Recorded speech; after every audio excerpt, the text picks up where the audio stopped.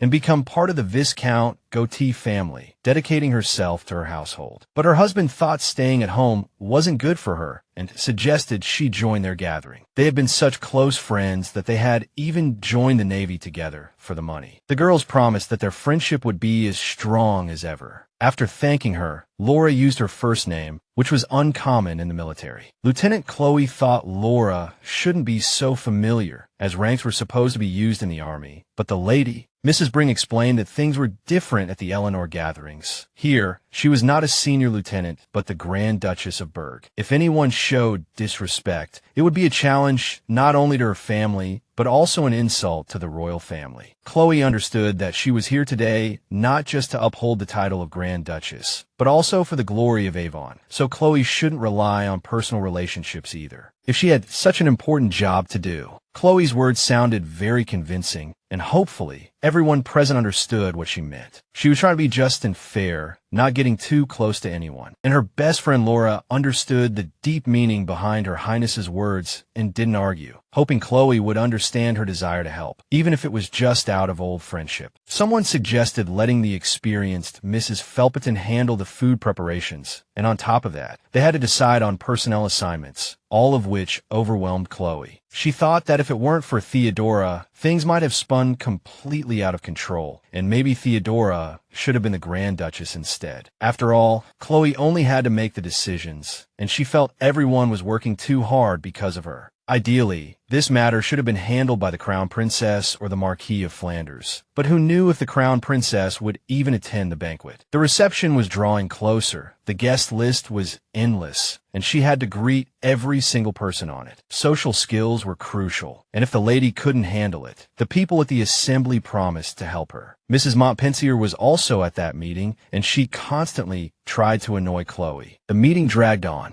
Mrs. Avon and Mrs. Crayon had to select the furniture, while the rest were in charge of decorating the hall. The tasks were assigned, and everyone went to their respective posts. Chloe and her friends Laura and Theodora began selecting the tableware, paying special attention to the colors. They talked about the late Queen Mildred's marriage to the former king, which had prevented certain connections from being made. Since the late queen had passed away, they worried that white tableware would remind people of death. To Chloe, white was associated with the queen's wedding dress, but the king would most likely not approve of using white. Since the lady came from the fleet, they decided to look at blue tableware to highlight the fleet's influence. Chloe found high society exhausting. Everyone had a clear purpose and rehearsed lines. For example, Mrs. Montes was here just to find fault with the Grand Duchess, while Laura wanted to use Chloe's position as Grand Duchess to build connections. Then there was Theodora, a real mystery. She was helping, but with no enthusiasm. It wasn't just because she didn't want to get involved in social disputes, but for a completely different reason. Her thoughts were interrupted by Mrs. Bryn, who said that His Highness the Grand Duke had come to see her. Apparently, the Grand Duke had urgent news for her and had to escort her personally. The Grand Duke walked in himself, didn't greet anyone, and went straight to Chloe without a word. He told her to come with him, and Chloe was thrilled as she was too tired to stay a minute longer. After saying goodbye to Theodora, she promised to handle the rest of the issues herself. It was time for the dance lesson, and Mrs. Brent was teaching them, constantly rushing them and quickening the pace. When Chloe asked what he wanted to talk about after pulling her away from her work, he said it was just about a runaway maid, but that was just an excuse. During the dance lesson, they had plenty of time to discuss the various misunderstandings that had arisen during their military service. In all the moments, they were jealous of each other, even though they tried to hide it. The Grand Duke held Chloe tightly during the dance and asked if she had ever been jealous of him, and she said no. But he knew better and told her not to be jealous, at least not of Officer Tournier, because he realized that pursuing two women in the guard at the same time was a bit much, even for him. Chloe thought to herself, if only she hadn't been in the service, or if Sarah or Theodora had retired. The Grand Duke asked what she was thinking, and Chloe replied that the runaway maid had been abused. When he was alone, he went through dozens of aides, and with that kind of treatment, things were bound to blow up sooner or later. The lady didn't let them talk for long, constantly rushing them, never letting them rest. The dance was too fast, and Chloe stumbled, tripped up by the ridiculously large dress. She scolded Cortez for making her wear it, saying that if he wanted to see it, he could go watch the maids in their dresses. if he wanted to see it. They couldn't let their guard down, as Mrs. Bryn was still constantly creating problems, but Chloe still found time to chat, this time curious about what the Grand Duke and Tournay had talked about the other day. The dance continued, and so did their conversation, about things like Mrs. Du Bois being unwell,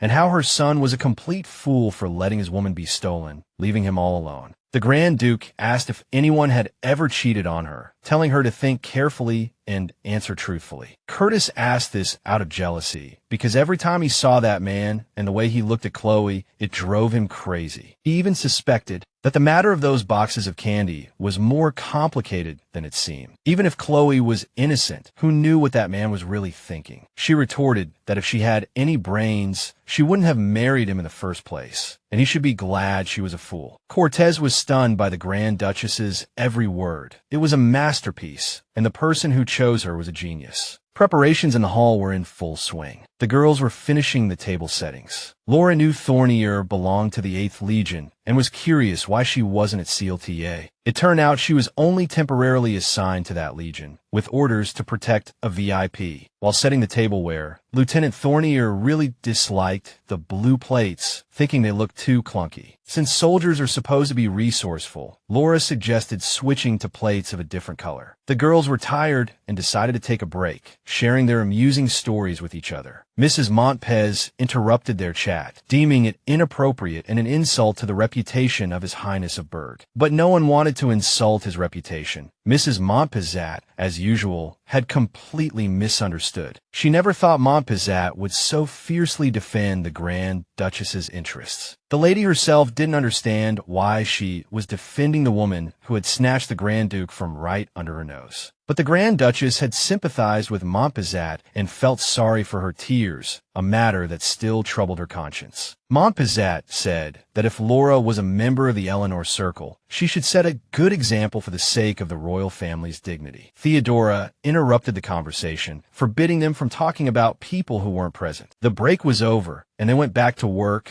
all of them exhausted and hoping the reception would end soon. The Grand Duchess had one more ceremony to attend, but first, they had to wait for the Marquis of Flanders. Lieutenant Tournier sat in her office, writing in her diary that the weather outside was clear. But her mood was heavy. She had been in charge of protecting the Duchess of Glentrand for 2 weeks. Suddenly, someone burst into the office with news that the Duchess of Glentrand had gone missing again. But she wasn't some professional assassin, just an ordinary noble, and the lieutenant couldn't figure out where she had learned such skills. Now she slipped past security like a ghost, whereas before she would only get lost in the garden and use it as an excuse to slip away. The day before yesterday, she said she was looking for the restroom, ended up falling behind, and then completely vanished. Yesterday, she felt bad about troubling the army with her affairs and disappeared again. She had slipped away hundreds of times with all sorts of lame excuses, and today she had run off somewhere too. No one understood how she escaped, and the timing of her escapes was completely unpredictable. Tanya was on the verge of a mental breakdown. She was desperate when she found Glentrand. She warned her that she was suspected of being a spy, but in response, the Duchess of Glentrand's disappearing act became even more elaborate. Even the king was unconcerned, telling her to leave her alone because a woman who had just broken up needed to soothe her heart. Then, Lieutenant Thorndyke received news that the Duchess of Glentrand had been found. Everyone was shocked when they found the Duchess with the king. The king summoned Lieutenant Thorndyke and said that the Grand Duke of Berg, who was supposed to be fighting for the country, had shown his true colors. Since she was also a member of the Eleanor Circle, he wanted Tournay to spy on the Grand Duchess. She hated being treated this way and realized that perhaps this was all because of what happened yesterday. Yesterday, she and her sister had been happily chatting about her meeting with the Grand Duke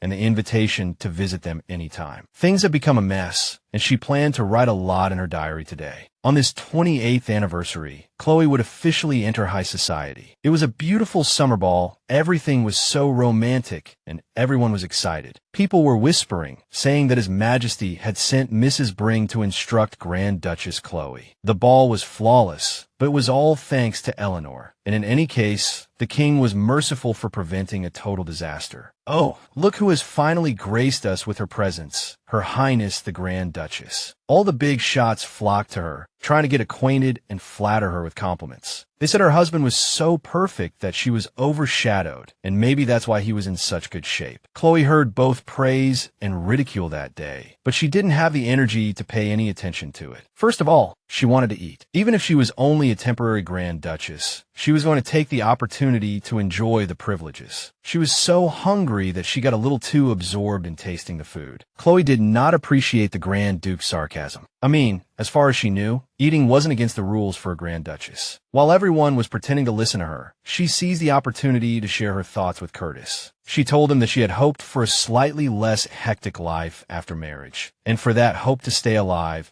she needed to solve the problem of working more and having less time to eat. Hearing this, everyone present called them a comedy act. Then Chloe addressed the guests, saying that Curtis had been making her life difficult, although rumors about it had been circulating for a while and had even been leaked to the press. She admitted that although the royal guard was known for its strictness, it had at least one benefit. They fed you well and regularly. But now that she was a Grand Duchess, she didn't even have time to eat, which she found unbearable. If it weren't for the ladies of the Eleanor Assembly, she would have been in real trouble. They supported her during the most chaotic times and helped her cope, and now the ball was heading towards a huge success. Looking at the ball, Chloe couldn't suppress her gratitude. It was a blessing from the dragons Aya Bannerez and Gran Asada. They were all more than happy to help Her Highness, and Chloe loved their reaction. Now, to solidify her successful image, all that was left was to listen to all these people. Since she was the Grand Duchess and the hostess of the ball, there was no escape. She had to give everyone a chance to talk to her. Today, in front of so many people, Chloe had to turn on the charm in a big way. His Excellency Count Oren was delighted to meet her. Chloe knew him. He was in charge of overseeing the southern mines. This social small talk felt endless. Curtis, worried about his wife, offered to get her some fruit, even though Chloe felt he had been nagging her about eating too much lately. This kingdom was a madhouse, and the endless banter between the Grand Duke and Chloe just wouldn't stop. Tired and hungry, Chloe refused nothing, be it sweet fruit or cheese. She was on the verge of collapse. Finally, His Majesty the King arrived, but by his side was the Duchess of Glentrand. They were arm in arm, with smiles on their faces, looking incredibly affectionate.